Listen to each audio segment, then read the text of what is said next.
Horror कहानियाँ थी। गाना।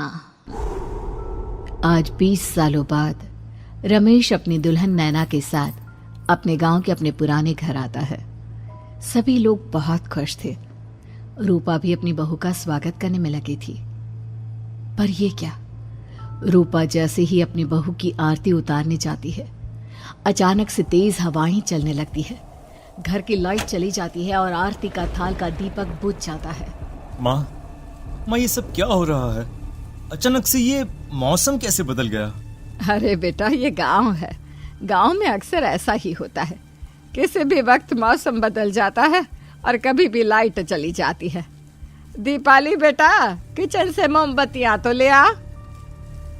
रूपा के कहने पर दीपाली किचन में मोमबत्ती लेने जाती है। लाइट ना होने की वजह से घर में काफी अंधेरा था, इसलिए दीपाली अपने फोन का टॉर्च ऑन करती है और टॉर्च ऑन करते ही उसे महसूस होता है जैसे कोई उसके सामने से गुजरा हो। मुझे ऐसा क्यों महसूस हुआ कि मैंने अभी यहाँ किसी को देखा? क्या सच में यहाँ कोई था या ये सिर्फ मेरा वहम था? अरे दीपाली बेटा, मिले कि नहीं मोमबत्ती? हाँ माँ, बस अभी लाती हूँ। दीपाली सारी बातों को भूलकर मोमबत्ती जलाती है और जैसे ही मोमबत्ती लेकर वापस बाहर जाने के लिए पीछे मुड़ती है तो उसके सामने एक 10 साल की छोटी बच्ची खड़ी होती है। उस बच्ची की एक झलक देखते ही दीपाली डर जाती है और जोर जोर से चिल्लाने लगती है। तभी अचानक से लाइट आ जाती है। दीपाली की आवाज सुनकर शंकर और छोटा भाई पवन उसके पास पहुंचते हैं। क्या हुआ दीपावली बेटा? पापा, मैंने किसी को देखा। दीदी यहाँ पर कोई नहीं है। अंधेरे में वहम हुआ होगा आपको। अब चलो, दरवाजे पर भैया भाभी कब से खड़े हैं। दीपाली भी इसे अपना एक वहम समझकर सबके साथ बाहर चली जाती है, जहां वो लोग अपनी भाभी का स्वागत करते हैं। नैना अपने पैरों से कलश को गिराकर थाल में पैर रखती है और घर के अंदर जाती है। सब घर के अंदर चले जाते हैं। भाभी, मैं आपकी ननद नहीं, आपकी छोटी बहन और फ्रेंड की तरह हूँ। इसलिए कभी भी आपको ये लगे कि भैया आपको सता रहे हैं तो आप उनकी शिकायत मुझसे कर देना।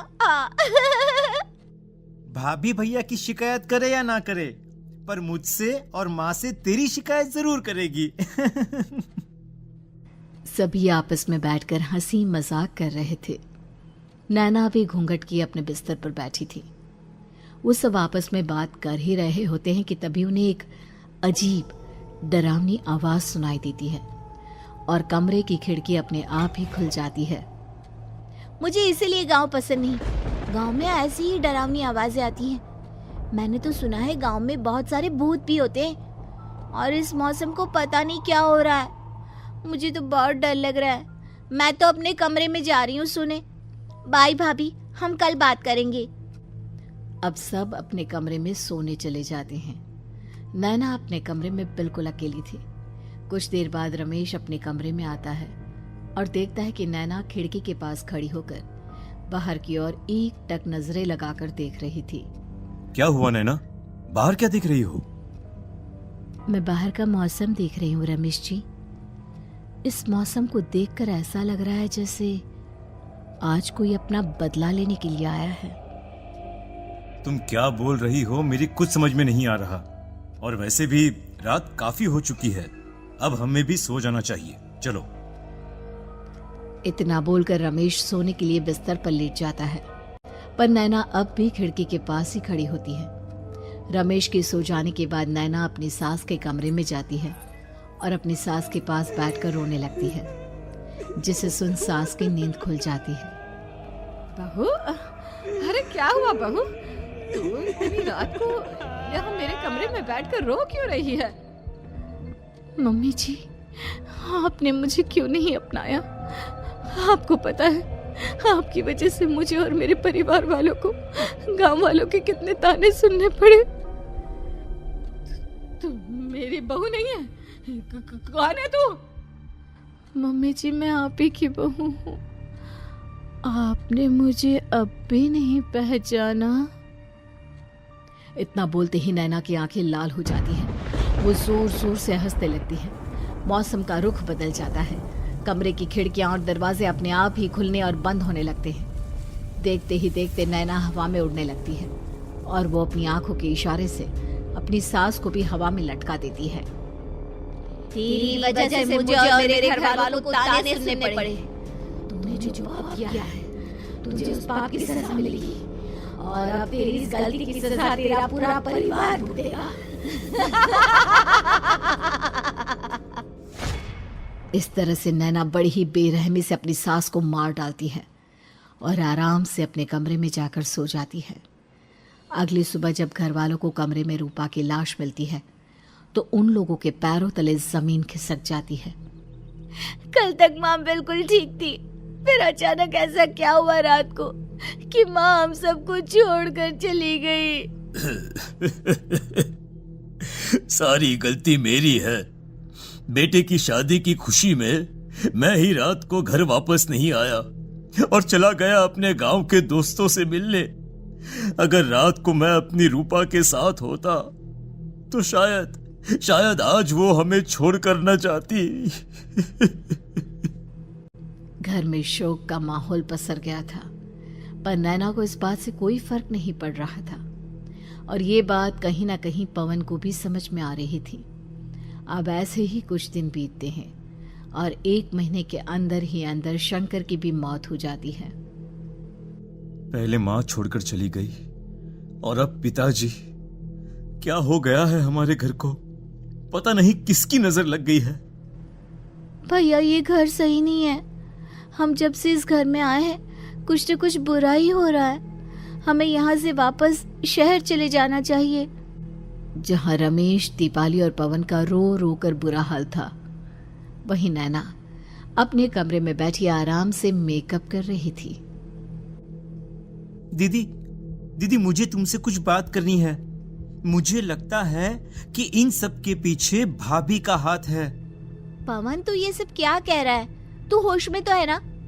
अगर भैया भाभी ने तेरी ये बकवास बात सुन ली तो उनके दिल पर क्या गुजरेगी? तू भाभी पर इतना बड़ा इल्जाम कैसे लगा सकता है? दीदी आप खुद ही देख लो ना। हम जब से इस घर में आए हैं सब कुछ बदल गया है। शादी से पहले नैना भाभी ऐसी बिल्कुल नहीं थी, पर अब वो किसी से बात नहीं करती।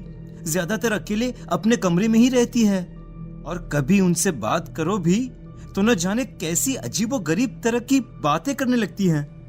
तू पागल हो गया है। आप समझती क्यों नहीं है दीदी?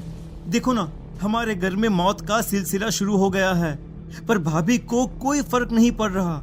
वो अभी भी मेकअप कर रही हैं, आराम से खाना खा रही हैं। और दीदी आपको पता है, जिस रात माँ की मौत हुई थी ना, उस रात मैंने भाभी को माँ के कमरे में जाते हुए देखा था।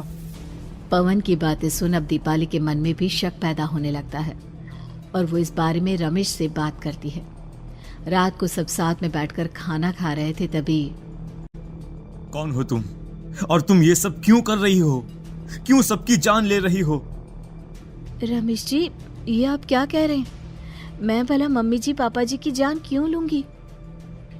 मैंने कब कहा कि तुमने माँ पापा की जान ली?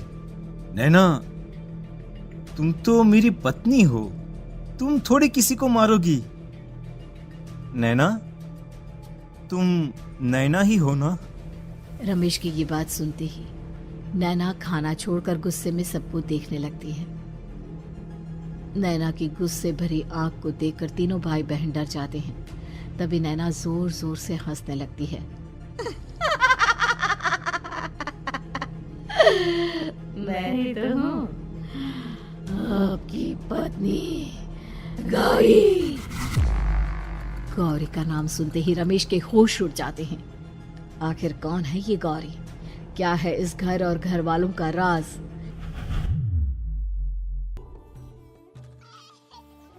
हमारे दोनों बच्चे एक साथ कितने अच्छे लग रहे हैं ना?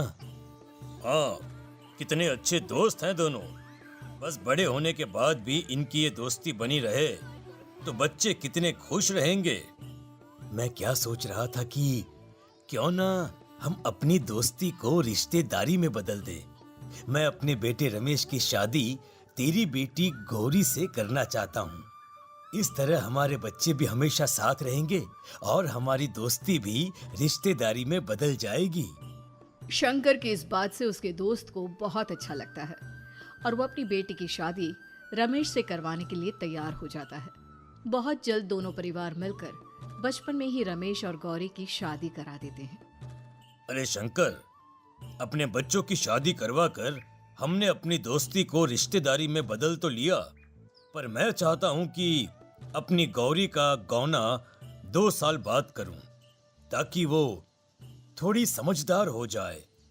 अरे हाँ दोस्त, बिल्कुल, हमें कोई दिक्कत नहीं है। इसी तरह समय बीतने लगता है। समय के साथ शंकर का कारोबार तरक्की पकड़ लेता है और 2 साल बाद शंकर अपने पूरे परिवार के साथ शहर में शिफ्ट होने की तैयारी कर लेता है। जब यह खबर उसके दोस्त को पता चलती है तो वो शंकर से बात करने उसके घर जाता है। शंकर, 2 साल पूरे हो चुके हैं और अब तू शहर भी जाने वाला है।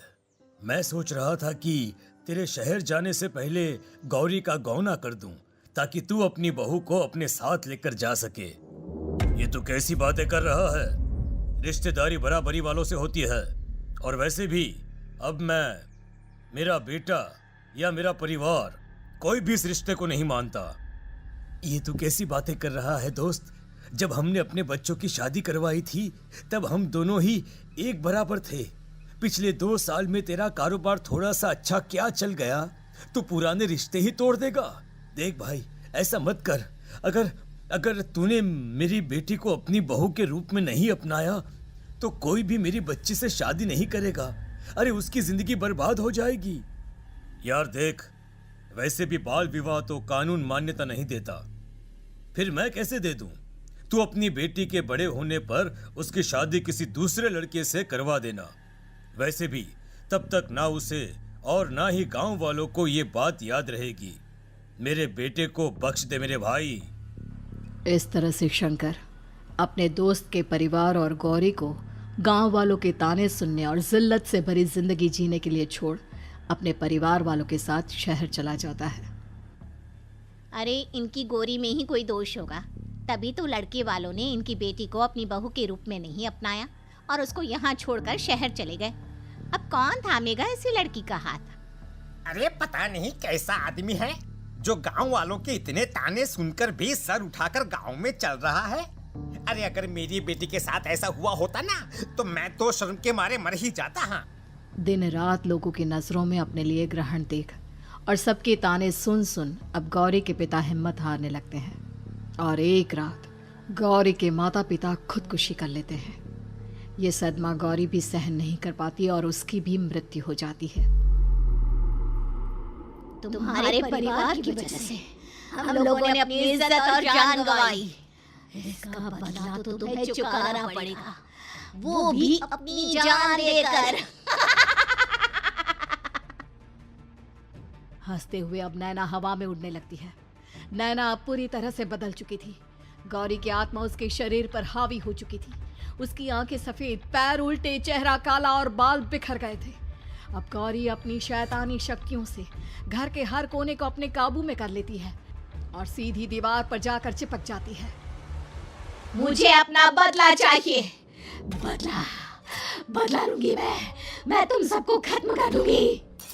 गौरी इतनी तेज चिल्ला रही होती है कि उसकी आवाज से घर के सारे कांच टूट जाते हैं। सामान इधर उधर गिरने लगता है और ये सब देखकर तीनों भाई बहन के होश उड़ जाते हैं।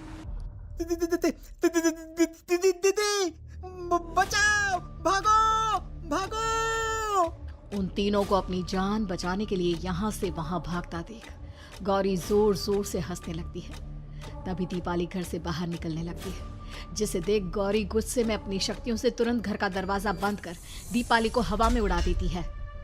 बाहर भागी थी, मुझसे बचकर भागना चाहती है? कोई नहीं बचेगा, आज तुम सब मरने वाले हो। अचानक घर में भूतिया आवाजें गूंजने लगती है, तेज हवाएं चलने लगती हैं। सोफा, टेबल, कुर्सी सब हवा में उड़ने लगता है। ये सब देखकर रमेश, दीपाली और पवन की रूह कांप जाती है। घर में ये सब होते हुए और अपनी बहन को हवा में उड़ते हुए देख रमेश और पवन को भी समझ में नहीं आ रहा था कि वो क्या करे, कैसे अपनी जान बचाए। इतने में गौरी अपनी आंखें दीपाली की तरफ करती है और अपनी शैतानी शक्तियों से उसका गला दबाने लगती है। भागने का बहुत शौक है ना, अब मैं तुझे इस दुनिया से ही भगा दूंगी। इतना बोलकर गौरी दीपाली को उठाकर फेंक देती है और दीपाली दीवार से टकराकर नीचे गिर जाती है। दीपाली के पूरे शरीर में चोट के निशान होते हैं और वो उठ भी नहीं पाती। दोनों भाई भागते हुए अपनी बहन के पास जाते हैं। ये तो बस शुरुआत है, मैं तुम तीनों को तड़पा मारूंगी। अरे अरे, पर हमने क्या किया है? हम तीनों भाई बहन तो निर्दोष हैं।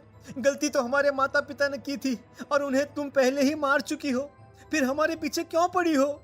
पवन के इतना बोलते ही गौरी एक हवा के झोंके की तरह उसके पास आती है और उसका गला पकड़कर उसे हवा में उठा देती है और रमेश को गुस्से भरी नजरों से देखती है। गलती मेरे परिवार की नहीं थी, पर सबको बोलना पड़ा। मैं किसी को नहीं छोड़ूंगी। गौरी पवन को हवा में उछाल देती है, जिस पर कमरे की छत से टकराकर जमीन पर आकर वो गिरता है। उसके सर और शरीर पर जगह जगह चोट लग जाती है और खून बहने लगता है, जिसे देख अब रमेश से चुप नहीं रहा जाता। गौरी, तुम्हारा गुनहगार मैं हूँ। तुम्हारी शादी मुझसे हुई थी। अगर तुम्हें बदला चाहिए तो मुझसे लो। मेरे भाई बहन को छोड़ दो। तुम मुझे मार दो। मरना तो सबको पड़ेगा। अरे पर इसमें उन दोनों की कोई गलती नहीं है।